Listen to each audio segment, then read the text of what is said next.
Hello, and welcome to this week's Sand to Pearls market commentary for the week ending Friday, January 11th, 2013. Market breadth. With this past week's market advance, our bull-bear point and figure ratio rose from 1.99 to 2.27, moving further into strongly bullish territory. The total count of securities in bullish or bearish patterns rose 3% to 2,301. The count of bearish stocks decreased 6%, while the count of stocks in bullish patterns increased 7%.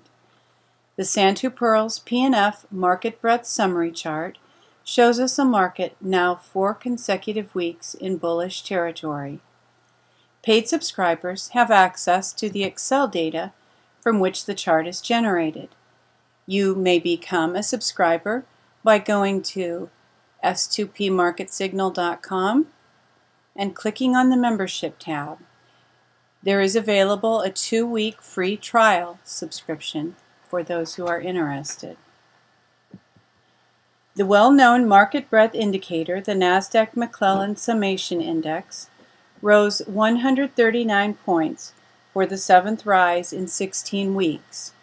At a positive 292.27 points, it has just risen back above the November 2011 top and remains above the July 2012 top, June 2010 bottom, the March 2011 bottom, the June 2011 bottom, the August 2011 bottom, the December 2011 bottom, the March 2012 bottom, and the November 2012 bottom, but below the November 2010 top, the January 2011 top, the November 2011 top, the February 2012 top, and the September 2012 top.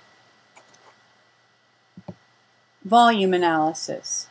In this week's volume analysis, the Russell 2000 ended in neither accumulation nor distribution mode. In the last 2 weeks, it had 3 accumulation days and 2 distribution days.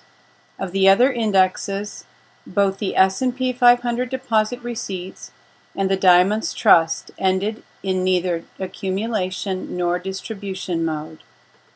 Accumulation days are counted when the index closes up on higher volume than the prior day, while distribution days occur when the index closes down on volume higher than the prior market day.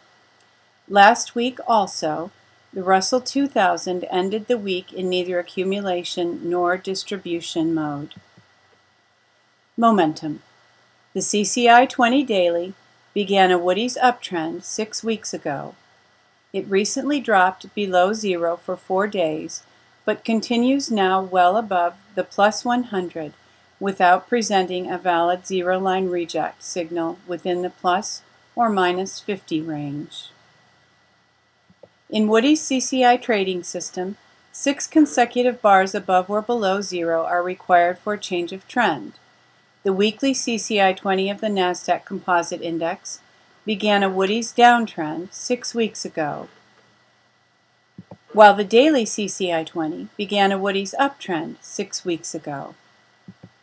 The CCI 20 began a Woody's downtrend 6 weeks ago. At Friday, 12/28 close, we received a zero-line reject short entry signal for Monday, 12/31 open. At Friday, 1/4 close, the CCI 20 weekly moved sharply upward past the zero-line reject point, giving us an exit signal. We exited this trade simulation at Monday 1/7 open for a gain of 2.1 points on the Nasdaq Composite, or 27 cents per share of QQQ. Note the previous week's movement was a Shamu long signal for a counter-trend trade. However, our trade simulation rule is not to take counter-trend trades, as they are generally more risky. The CCI 20 weekly continued upward this week, now outside the plus or minus 50 range, for a valid zero-line reject. Industry rotation the last 2 weeks. All of the top 5 and bottom 5 industries are positive. Bullish, semis has entered the top 5.